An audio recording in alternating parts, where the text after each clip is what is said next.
Chairman Mao, Jamie Howe, Ho Chi Minh, Asif Din, Václav Havel, Graham Saville, No Surrender, Percy Fender, Guerilla Cricket. Good morning, good afternoon, good dawn, good dusk, wherever you are in the world. Welcome to Guerilla Cricket. I'm Guerilla Hendo, Nigel Henderson, and our special guest today is a man who has played with and against some of the greatest names in the game. In an all-too-brief international career at the start of the century, he scored 100 against England in Mohali, opening for a team with a quite awesome middle order of Dravid, Tendulkar, Ganguly and Laxman. Wicketkeeper batsman, in 2005 he took over Bengal's captaincy in the Ranji Trophy, leading them to a runners-up position in successive seasons. Now a commentator who can be heard on the Hindi and Bengali and English language versions of the IPL. He's also a highly respected coach. Welcome to Guerilla Cricket. Deep, it's great to have you with us. How are you? Thank you so very much. It's an absolute pleasure to be here. Good to have you. Now, you know, we're pretty frustrated over here about what's happening with our cricket season. We've had no cricket so far this summer. But in a nation like India, which is so cricket crazy, how on earth is the population coping? Or is cricket being put to the back of people's mind because of COVID? Fair enough. But it's crazy here because this is usually would be your IPL season. I mean, it would be over by now. But it would usually be IPL season. And this is the time of the year where nothing happens apart from IPL, these 2 months. I mean, April, May, a bit of June at times. So, I mean, a lot of highlights have been shown, and the numbers I gather for the highlights are pretty good as well. I mean, so people are still watching cricket, even if it's hits. And there's been a lot of, Insta lives and shows like that, recorded and all. So people are still, a lot of people actually, every time I speak to someone, they're like, okay, when are we seeing live cricket again? So people are actually waiting for live cricket to start. But do we think that COVID has passed its peak, or is it still on the way up in India? Unfortunately, I think it's on its way up as of now. I think the month of June is going to be very, very critical because the lockdown kind of opened the first week of June. So, people are starting to go back to their workplaces and all. Expecting a little spike in the number of cases in this month. But hopefully by the end of this month or beginning of July, there'll be some flattening of that curve. Right, but what are you hearing? I mean, you're close to the game, as we said. You're an IPL commentator. What are you hearing about the possibility of it being played at all this year? I understand Ganguly sent a letter to state associations yesterday talking about it might be played in empty stadiums. Is that realistic? I think that is very realistic. If you look at the situation right now, I don't see crowd in the stadium for the next 8 months to a year now. Right. I think that's the new reality that we have to live with. Stadiums. We can come up with options like ambience through the PA system or cutouts or Zooms or LCD TVs.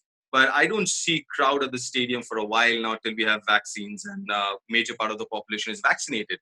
As far as the IPL is concerned, I think it's still a possibility because I remember way back in 2009-10, if I'm not wrong.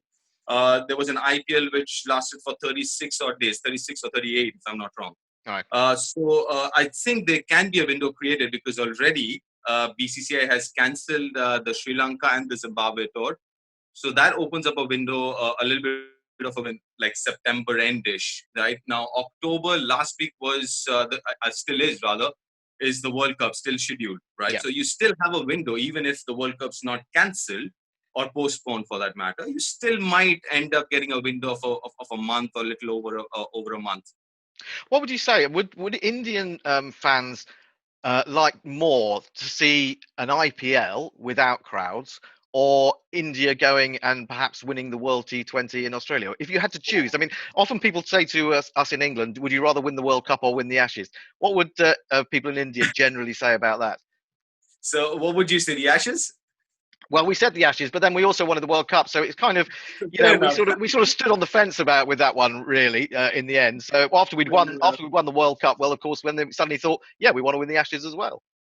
Fair enough. But having said that, I guess if you can guarantee that India is going to win the World Cup, then I guess the World Cup. But I guess there are no guarantees that way. So IPL is something. Listen, IPL is a little more than cricket. It's just about cricket. It's cricketainment. It's an industry in itself. we tend to kind of look at sports from only a sports perspective, and I think that's a little myopic if you look at through the prism of only sports, because sports like EPL in England, I mean, or not just England, world over. Yep. I mean, it's an industry in itself. So I think you've got to look at cricket and IPL as industries in itself, because it has its own ecosystem. And I think, if you guarantee that that India is going to win the World Cup, then that World Cup. But otherwise, but having said that, you know what? I don't think that's the choice that one needs to make at this point in time. I think both of them, as of now, are still possible. If we can ride over this wave here in India, month of June, as I reckon, and most of the people I've spoken to reckon, if we can ride that wave and be all right by end of July, then maybe September and October first week, you can have something, some cricket played here. It's interesting you talk about it as being an industry. I mean, I understand that if it didn't go ahead, the IPL, the BCCI would lose something like $530 million in terms of revenue. And I mean, that's a huge amount of money, isn't it? Yeah, I mean, it might be more than that. It might just be more than that, because you add the sponsors, the central sponsors, you add obviously the rights money and all that. So, I mean, there are some numbers which are floating around to the tune of $1 billion, actually. Right, okay. In terms of rupees, would be 7,000 crores or $1 billion. I don't know about the figures, but yeah, it's a huge amount there.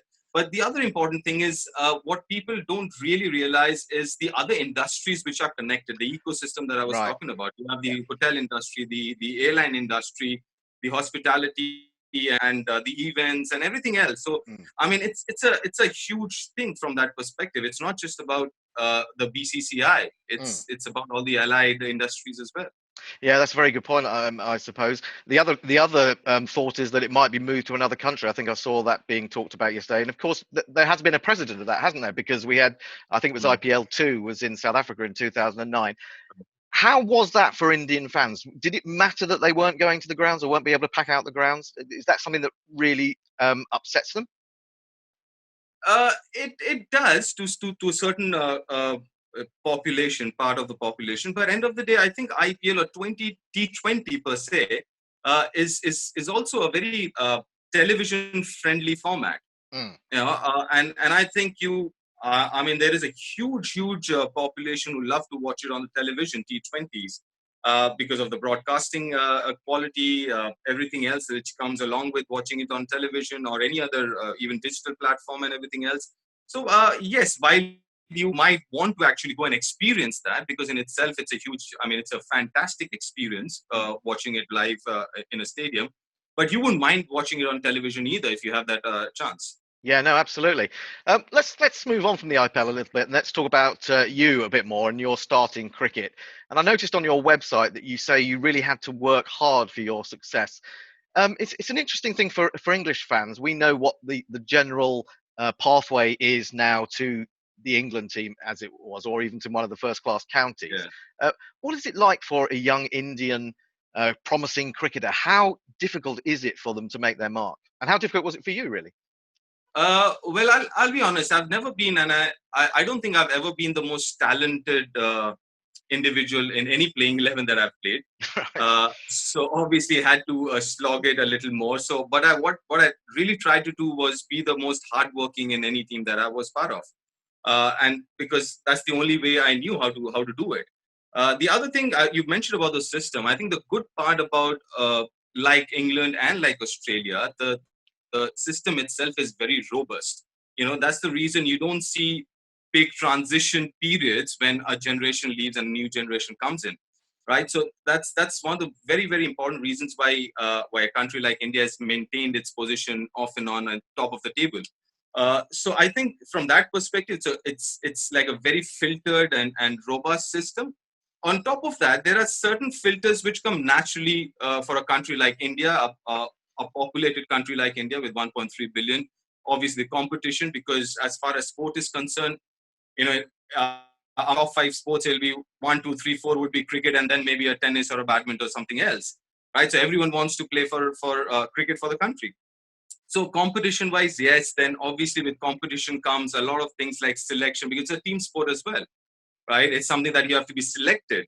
to play. So that brings its own dynamics, selection, selectors, things like that. So there are certain filters which are planned, and there are a lot of unplanned filters as well, which a country like India would understandably have, and they have it. So it is that way tough, because obviously you go through the age groups like 16, 19 and all that. Apart from that, you also have a lot of these hurdles where selectors might not. A particular selector might not like you because you didn't say good morning to him. Right. You know Yes. there are things. There are personal liking and dislikings as well, and so there are these hurdles that I guess almost every team sport might have. The coach might not like you, or some selector might not like you, some administrator might not like you. So I guess it's that way it's tough, and predominantly because of the competition that we have. Well, we always see that, whenever we see pictures from Mumbai or somewhere like that, we see people on the Maiden, there are all these games going on. But how is it for someone who's playing in one of those games, perhaps, to actually force themselves forward, unless they perhaps go to is it as much as going to the right school or being involved with the right club? How difficult is it for someone, at the lower strata of society to make their way? Is it very, very difficult, I imagine? I don't think it's difficult in terms of your economic background, because I think one of the most uh, equal playing field that you have would be the sport. So I don't think economic background, socio-economic background, or any other for that matter, thing would matter that much. But like I said, the system is very nice in terms of you start off at a club level or an academy that you practice. From the academies, I'm talking about specifically about Calcutta or Bengal here. So from academies, there's a lot of inter-academy tournaments. From there, you play Division 1 or Division 2 cricket. From there, you get selected to your age group cricket, which you represent your state. So under 16, 19. And then from there, there's an under 23. And then there's the senior first class cricket or senior state cricket. So I think that way it's very well structured. But yeah, the process can be tough. Like I said, depending, you've got to make some very, very important choices, as you mentioned, playing for the right academy, playing for the right clubs, making sure you bowl or you get to bat where you want to, or your stronger suits are. You need people to kind of look at you, because a lot of time what happens is they're good batsmen, but they never get the opportunity to bat in the top three. Right. Hence, they don't get enough runs, and because of that doesn't get noticed. So things like that keep happening all the time. But that's the reason I think even though it's structured, but as an individual, you got to be very, very smart in making those choices. Well, going back to that time when you got forced your way into the test side, how was it for you to be opening the batting? You're a wicketkeeper, as we know, and opening the batting, and you've got that middle order lineup behind you. I mean, were you overawed in any way, or had you sort of had enough contact with them before to actually slip into that situation quite comfortably? So interesting. This is pre-IPL period, right? So yeah. the difference between domestic cricket and international cricket is huge. We all know that, right? Yeah. Irrespective of which country you're playing. But pre-IPL, the situation was a little different, because obviously because of the national scheduling and stuff, most of these people would not get the time to play domestic cricket. Right. So before playing for the country, I had played maybe Srinath once, Zahir once, Ashish once, Anil once, Haji, everyone once maybe. uh, Played against Sachin once, Rahul maybe a couple of times. But I mean, now because of IPL, you get a taste of international cricket even before you play international cricket. Yeah, so you know what it's like. But at that point in time, it was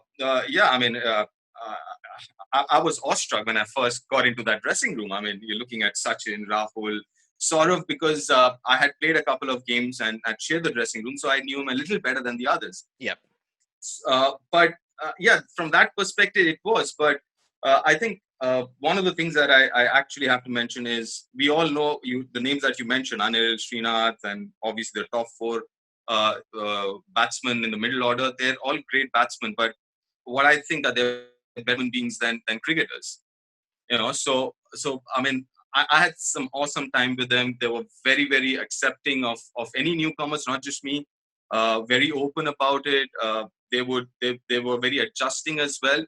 So I think I didn't have too much of a problem. Yes, initially the first couple of days, it's like, yeah, oh my God, it's Sachin there and it's Saurabh there and all that.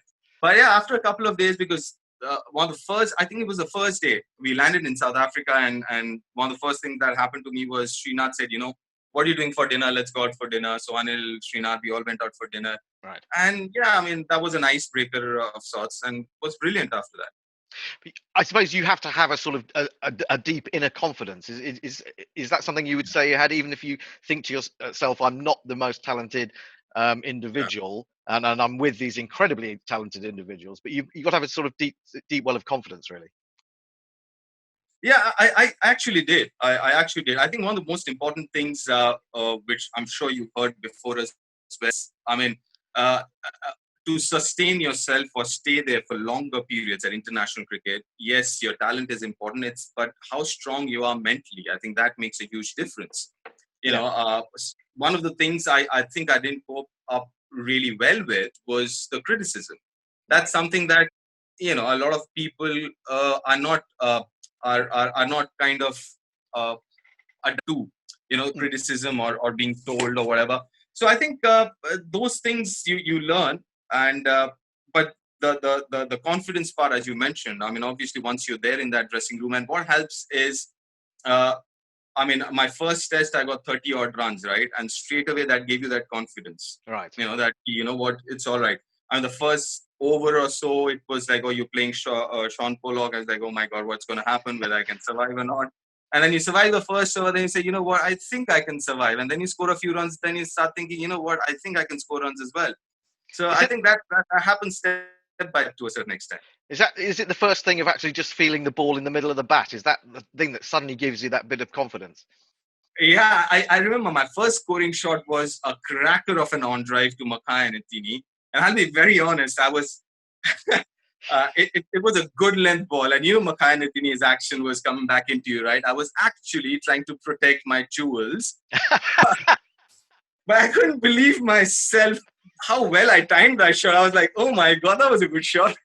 Well, it's interesting. Actually, it's interesting. I mean, I played at obviously a much lower level, but there are a couple of times you can think back into your playing life, and you've no idea how you played the great shot that you played. It's kind of nice to hear that comes in at the top level as well. It's just that something clicked. I mean, that was my first scoring shot in international cricket. I was like, wow. And honest to God, I mean, it was one of the best shots I've played at that level. So, and so, yeah, I mean, that kind of gives you confidence as well that, you can score runs. So, yeah, so step by step, I went up there, yeah. Let's talk about then the match against England in Mohali, and you got your 100 there. What do you remember in particular about that game? I think I remember the test match before that, which was the second one of the South Africa series. I played a really good knock. I mean, we had to bat through the last day of the test match to save the test match, which Rahul and I batted through almost the whole day, and we saved that test match.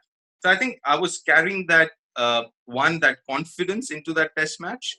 Secondly, also, at times you're in a zone where nothing else matters. So I was kind of, those 3-4 months, I was in that zone where, I was like in a trance kind of a thing. I was just going through the motion and not really thinking too much. One of the things that Rahul told me while we were in that the previous test match was, take one ball at a time, one over at a time, just try and play out a session. And that's all I actually tried to do during that first test at Mohali. Mohali back then was spicier, the pitch there. Right. And yeah, all I tried to do was just take one over at a time. Then maybe half a session, like go till the drinks. Then from drinks to the end of the session. And I mean, if you look at the number of balls I played, I think I played the whole day, or maybe more than a day. So I wasn't too worried about scoring runs. I was like, you know what, I just want to bat. I just need to be out here. And what do you feel? What's that? I mean, for those of us who haven't got to experience this amazing feeling, getting to 3 figures in a test match, and quite early in your test career, and obviously we didn't know how long that was going to go on. But yeah, what was that feeling like, getting those 3 figures? Oh, that was phenomenal, actually. I mean, phenomenal in the sense you have that sense of belonging, because, I mean, any team that you enter, one of the first things that you want is the acceptance and acknowledgement from your peers, right? Yeah. And obviously, I got a lot of that from the previous innings that I played. But once you get that 100, that's like if you're playing in a team as a batsman, wicket keeper, that's one of the boxes that you want to tick as a batsman. Yeah. Getting 100. So I think that was a huge thing, and also getting 100. Not too many wicketkeepers have done that for India in Test match cricket. So then you start, all my life, what I did was I would, as I mentioned, I would take one step at a time. So when I was first picked for the zone, I started thinking, you know what, I'm one of the top 8 wicketkeeper batsmen in the country. Then when I was picked for the next level, I was like, I'm one of the top one top wicketkeeper out of the 4 in the country. Because we were picked for a camp, there were only 4 wicket keepers in that camp. So, and then when I got that hunt, was like, you know what, not too many wicket keepers have got 100. So I'm making a name for myself. Right. So I think those things started sinking in. And then obviously that confidence level started going up, saying, I think I can, because a lot of my teammates said, you know what, you keep going this way, you will be around for a while. And and that's something that gave me a lot of confidence. Well, it's interesting. You touch on being one of the 8 best wicketkeeper batsmen in the country. We've obviously had a discussion, or we've often had a discussion in this country about how difficult it is to open in a Test match and also keep wicket. I mean, how was that for you? That's a hell of a lot of responsibility when you first come into a side. It was, and I think I was asked if I would open in the second Test match, because the first Test match in South Africa, Rahul opened, and in the second, Rahul was like, you know what, I want to bat at number 3. That's my position. And then before the second Test match, I think eve of the second Test match, Saurav asked me if you want to open. I was like, listen, I can bat anywhere as long as I'm playing. I'm ready to bat anywhere. He said, okay, then open, because in the first Test match I had actually batted against the second new ball, and I did all right. So they saw that in me. So I said, yeah, I mean, as long as I'm playing, I wouldn't mind batting anyway. So I opened. How I see it is, if you are physically strong and mentally strong, then the other aspect becomes a little easier, because as a wicketkeeper, if I've kept wickets on a surface for 80 overs, I know that surface better than anyone else. Right. The bounce, the turn, the pace of the pitch, I know it better than anyone else. It's just the problem is whether physically am I fatigued, mentally whether I'm fatigued or not. So yeah, because my career was only 2-3 years. Maybe if I played longer, I would have had to take it. I mean, I had to choose then, like someone like Sangha did. He chose to bat top order and leave wicket keeping. Yeah. So I think in the long run, it becomes very difficult. But yeah, for a couple of seasons or 2-3 years, I think it's doable, and especially if you're in your early 20s. Yeah, that's quite interesting. I mean, you went on to captain Ben Gall, and I'm not quite sure without looking through all the previous scorecards. Were you doing the 3 jobs then, captaining, opening, and keeping wicket? I actually was batting at number 6, but right. Then when Saurav would be there, then our middle order was packed, so we had to make space at times. So I would open then. So for example, the second year, the finals I opened against Mumbai. So yeah, I mean, I was happy to I was more flexible in my approach, depending on what the team required, and because my philosophy is, listen, if I want somebody to take the bullet for the side, I would be the first one to do it. So if there was a situation where somebody had to maybe call it sacrifice or whatever, I think I would want to be the first one to do it, and maybe that would set an example for the others. And what's it like then being, I suppose, captain of a team in which Sourav Ganguly is playing, after you've been used to him as a captain at international level? My first game, the team sheet, I've got it framed because it said Deep Dasgupta captain, and the second name is Sourav Ganguly. That's for my grandchildren, actually. Yes, absolutely. Yes. Oh, that's lovely. That's lovely. Let's move on and talk about Sourav Ganguly, who's relatively recently become the BCCI president. I suppose with Guerilla cricket, we're always looking to expand the game. We're always talking about the game globally, something that our listeners and viewers are very, very interested in. I think initially when Ganguly took on the role, he's actually talking about India getting more of the money that's being generated, because India does actually generate that revenue. would that, in your view, does that harm the development of the game? I mean, is that something that we should be resisting? Should we be trying to widen the boundaries a little bit? It is important to widen the boundaries. I think we need to figure out how, because I mean, unlike a lot of sports, we have three formats. Yeah. Right. We've got three formats, and not just men. We've got women's cricket as well. So I think there are two aspects to this. One is obviously the financial side of it. And I was talking to one of the ICC people, because this was, and I spoke to this gentleman around 2 years ago when the number of teams that were playing the 50 over one day, the World Cup, came down to 10. And there was a huge debate about whether it should come down and all that. And he said, listen, there are ways that we need to find out to kind of spread the game. Because unlike football, if you take football to a new country, FIFA makes money, right? But in cricket, when ICC takes sport to a different country, it's ICC who has to give the grant. So it's ICC losing money. So somewhere it needs to be compensated, right? So, unlike other sports, it's the other way around. It's where ICC has to fund the new countries or the new teams or associate countries and all. So I think from that perspective, it's very, very important to keep in mind of boards which actually can compensate for the growth of the sport to other countries. So I think there has to be a fine balance between, making in the money, getting it commercially viable to spread the sport to other parts as well.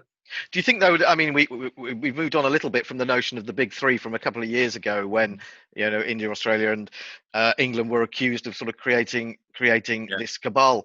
Do you think that we can move on beyond that and absorb more teams into the game in general? I think we can. We definitely can. But again, like I said, we have to find the right balance between generating the finances to spread the sport. We need to figure out what's the right vehicle to spread the sport as well. In my opinion, I think women's cricket is the best vehicle to spread the sport. I mean, I don't think you find a better vehicle than women's cricket right now. Right. Spread it, beyond the Commonwealth countries. Yeah. I honestly think there has to be more countries involved. That's where I think when this whole Test Championship came in, I think it's a great idea. But I also believe that if there can be two-tier Test Championship, top 6 in Group 1 and the other 6 in Group 2, then what happens is the other sides like Afghanistan, Ireland, they don't have to depend on the others. They don't have to depend on the top 3 to, when are you going to give us a series? I suppose there's that, but then there is also the notion that if they do get to play one of the big teams, financially that could be very important for them. Absolutely. I'm not denying that, and I actually had a plan, or I still have a plan, where you play 10 Test matches in a year against based on the TP, and then you add another 2-3, because on an average, England definitely plays more Test matches in a cricket season than anyone else, around 16, 17. But on an average, every country plays around 13, 14 Test matches. So you play 10 based on the FTP, and then you play 2-3 extra, where you actually go on and kind of play against, let's say, the new and upcoming countries like Afghanistan or Ireland, play a couple of Test matches and help them out as well. Because the other important thing is Test match. One of the reasons I believe people are losing or Test matches losing viewership is the competition. There are too many bilateral series where there's not too much of competition. If I give you a choice between England, Australia, England, India, or let's say England, Zimbabwe, so for me, I think it's important to actually you play. The other sides play against the top 3, 4, 5 sides in the world. But it's also important that you keep the viewership alive and you keep people following Test cricket alive by making it more competitive. Well, it's interesting. We covered the Ireland's inaugural Test against Pakistan, and we also were involved in a game that Nepal played at Lord's, and it's good to see those teams involved, and especially Nepal, which has again just been granted back into the ICC. Of course, had some problems at one point. Yeah. The love for cricket there is phenomenal.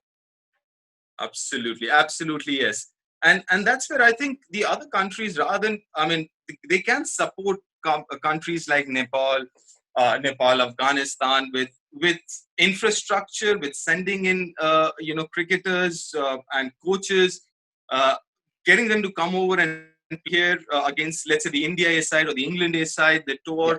Because the idea is there's no point. I mean, once in a while you play, Nepal plays against England, it's fine. It looks very nice and all that. But actually, are they learning anything? I mean, listen, I mean, England scores 350 and they're all out for 120, 130. They're not learning anything out of that. They rather play England A or maybe the England Lions, which you call A side the Lions. They play the Lions and the games are more competitive and they actually learn something. And that's how I think you improve a side. Not, I mean, it's like, you put them, I mean, it looks nice. You're giving them grants and everything else, but you don't want them to be on crutches all their lives. You've got to take the crutches away. And one of the ways you can take those crutches away is making them self-sufficient by helping them with the grassroots level and the infrastructure there. So that means maybe putting money into helping develop grounds and things like that. In if you take Nepal for an example, Absolutely. Yeah, and I mean even in countries where the players are struggling to make a living. I suppose you talk about the West Indies coming over to England, but they're really not going to make a huge amount of money from that. I mean, is there a role for the ICC in funding those countries which have slipped a little bit and need to be brought back up to a better level in some respects? Is there a role for the ICC in that? I think yes. I definitely think yes. ICC, and through the ICC, boards like BCCI, the Cricket Australia, ECB.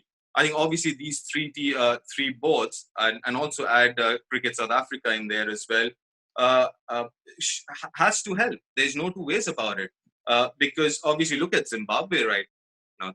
Back when I was playing international cricket, I played a series against them. They were a gun side. Yeah. They were a really, really good side, early 2000, late 90s and early 2000. Yeah. I mean, they've slipped from there, and they slipped because, again, I mean, they don't have that structure there. So one thing is obviously financially helping them and making them secure. And also, like I mentioned before, I mean, if you're giving money to someone, you also have to make sure that the money is spent the right way. Yeah. A lot of times I know money's been given to all countries and associate countries and all, but maybe they're not used the way they should be. Yeah, there's always a problem with politics in cricket, isn't there? It's about who the people are involved and what their own motivations for being involved are. I mean, it's a controversial subject, I suppose, in some respects, but even more perhaps controversial this week was the comment by Darren Sammy about his experience in the IPL. And you obviously talk Hindi, and there was this particular what he didn't know it was an insult at the time. He thought he was being called stallion. What are your feelings about that? How did you feel about that, and how has that been seen in India? The fact that he came out with those comments. I think we realize that there is this casual racism, so to say, in Southeast Asia, because there are a lot of things that we say which it's not.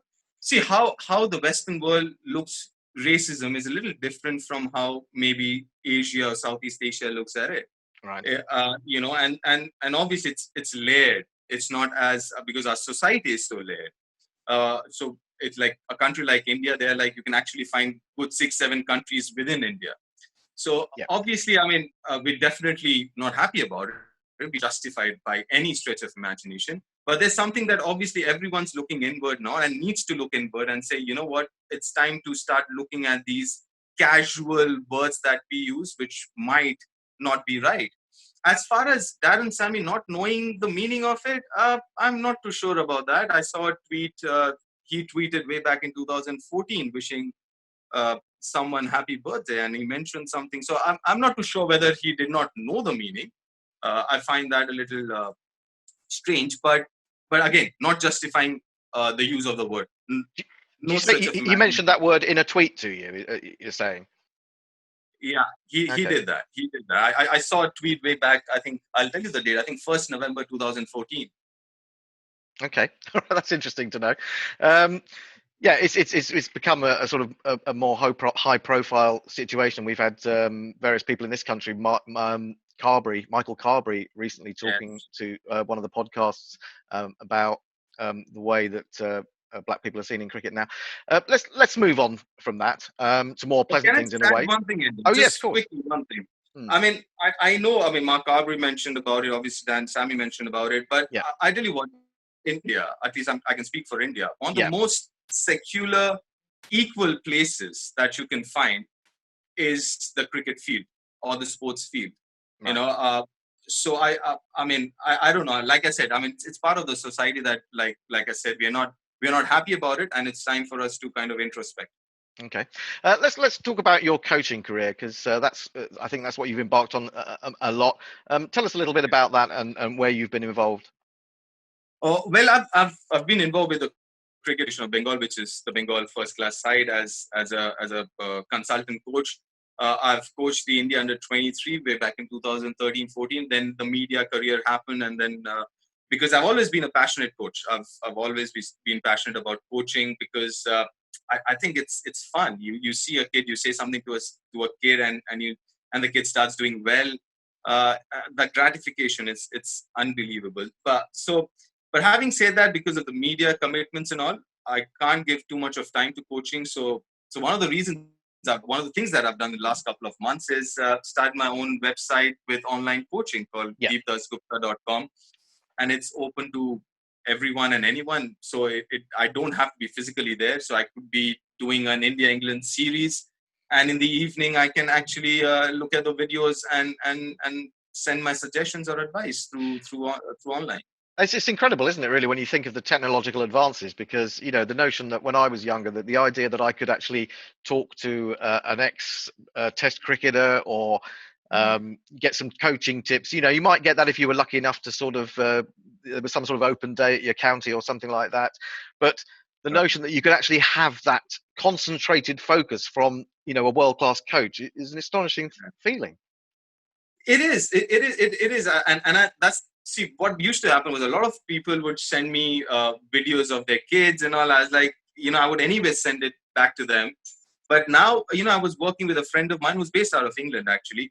And one of my first coaching experiences was in England. I got my badge from Middlesex, my level ones with Phil Nappet. He was the instructor there. And one of my first gigs was in England. So this software is like, about video analysis, right? So he's like, you know, I've come up with this, and I was thinking the last 2 months, you know, I can use that. So I started asking my friends or people who would send me videos, like, you know, send me through this app or whatever, and it was fun. It was fun, and it was great, actually. So I said, okay, let's turn it into a website, and then one thing led to the other, and now I have this website now. It's almost like you're having the best of both worlds here. I was going to say to you, media or coaching. Would you have to at any point have to make a decision on that? But it seems like you don't have to. I don't have to now. I really don't have to choose now. Does that mean that you are, I suppose, holding back your ambitions in coaching? I mean, have you ever thought about going on to the national level of being an India coach one day, perhaps? I'm holding on to it. I'll be very honest, because one, I love my job. As a commentator, because you know, that's the best job in the world.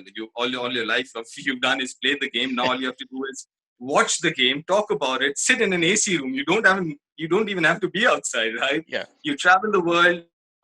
You commentate with your role models. You're sitting there with Kapil Dev, Sunil Gavaskar, Sanjay Manjrekar, all these guys, and having a ball of a time. Ian Bishop and all these guys, and Nasser and all. It's just unbelievable. But yes, coaching being my passion. The other important thing is, if you take coaching seriously, which I once I get into, obviously I would. The number of days that you have to stay away from home obviously increases. Yeah. You know, and having a young family, I've got 2 kids, 15 and 12. That at this point in time, that makes it a little more difficult. So I'm like, yeah, I'm all right. I'm trying to keep myself fit. Maybe in 4-5 years' time, and kids grow up a little bit more, then I'll get on the road. That's interesting you say about the fact that you go around the world and you're on these different grounds. Of course, if you know Guerilla Cricket, we basically sit in a room in southeast London and watch the telly. Every now and again they let us out, but absolutely, I know what you mean. The feeling that we had when we were covering the Ireland-Pakistan test from the ground. I mean, it's just beautiful, isn't it? Being there at sort of 8 o'clock in the morning and you just sort of seeing the players practice or whatever. Absolutely. I mean, just go out there on the field, just look at the pitch and the players warming up and all. That's a different feel, and that's what I'm saying. I mean, as a commentator, we've got the best job in the world, to be honest. I mean, can't get better than this. Well, you mentioned Nasser Hussain, and we covered a game 2 years ago. I think it was for Hurricane Relief, the West Indies T20 at Lords. And Nasser Hussain, that was one of the most hilarious things I've ever seen. He basically commentated from the middle, so he would be almost fielding at third slip while with a microphone in his hands. I mean, is that going a bit far? I'm one of those people who's a bit of a traditionalist, and I don't really like interviews with players halfway through the game or talking to them like they do in some of the T20 tournaments. Do you think that's going too far, or do you think that's more helps more engagement, really? I think like I said, we are lucky to have three different formats. So you always have T20, which is more viewer friendly and broadcast friendly, and you can try out few things there. And I'm with you as far as Test match cricket is. Listen, you've got one day cricket, you've got T20, do whatever. Don't touch Test match cricket. I mean, I'm a purist from that perspective. Like Test match cricket, that's one thing that we've got as sacrosanct. Don't touch that. You do whatever with T20. I'm more than happy. But something that you mentioned, something that I thought would always be a good idea is the communication between the coach and the captain. Right. I think that's something I know it was tried by Bob Woolmer back in, I think, late 90s or early 2000 with Hansi Kronia as the coach. I think that makes sense. I think coaches need to be a little more hands-on. Cricket is a very, very captain-oriented or captain-focused game. I think coach needs to kind of get into the picture a little more, especially in T20. I mean, T20 coaches don't really have too much of a role apart from organizing net sessions and practice sessions. So maybe put a mic and a earphone and connect the captain and the coach from the outside. Maybe that might help. I'm just wondering if there's one problem with that, of course, is in maybe not so much in T20s, but the notion of a coach being able to say to his captain, "You should review that." That's the problem, isn't it? With regards to that, there's some sort of safeguards got to be put in to prevent that, hasn't it? Or should that be allowed, really? I don't have a problem. I mean, listen, you bring that down from 15 seconds to 10 seconds and say, okay, do it now. Yeah. You can. I mean, just make it tougher. Make it tougher. I mean, you can think about it. See, I'm like I said, I mean, as long as you don't touch the basics of Test match cricket, you can always introduce new things and also make maybe Test match cricket a little more viewer friendly. Because as it is, it's getting difficult, right? I mean, nobody has, to be very, very honest, time to sit over for 5 days from 11 to 6, 7 back in England or 9 to 5 here in India. So yeah, if some things can be introduced without touching the fundamentals, because I mean, a couple of years ago, people started talking about why don't we get rid of the toss? It's like, listen, that's so fundamental about the sport. I mean, how can you get rid of the toss? I mean, add other things. Add like, okay, I mean, the team loses the toss can make one change after the toss is done. Depending on whether you're batting or bowling first. I mean, but don't play with the fundamentals is what I'm saying. I mean, there are some basic fundamentals about Test match cricket, and I'd say don't touch them.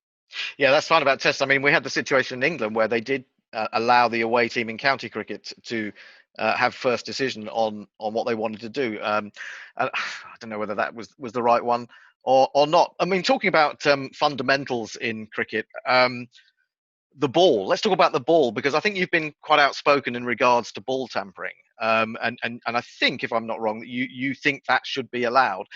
Does that also become more important in this particular era where we have the threat of COVID and we're not going to have saliva being put on the ball, subject, of course, to run penalties and whatever? Does that make that even more important, more crucial?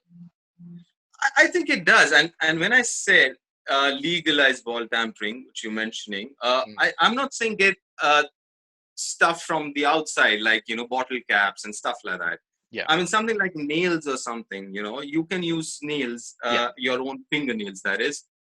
Things like that. I mean, your thumb because I see it as an art, to be honest. Right. I mean, if you can actually take off the upper layer with your fingernails, I mean, you've got really strong nails and strong fingers to do that.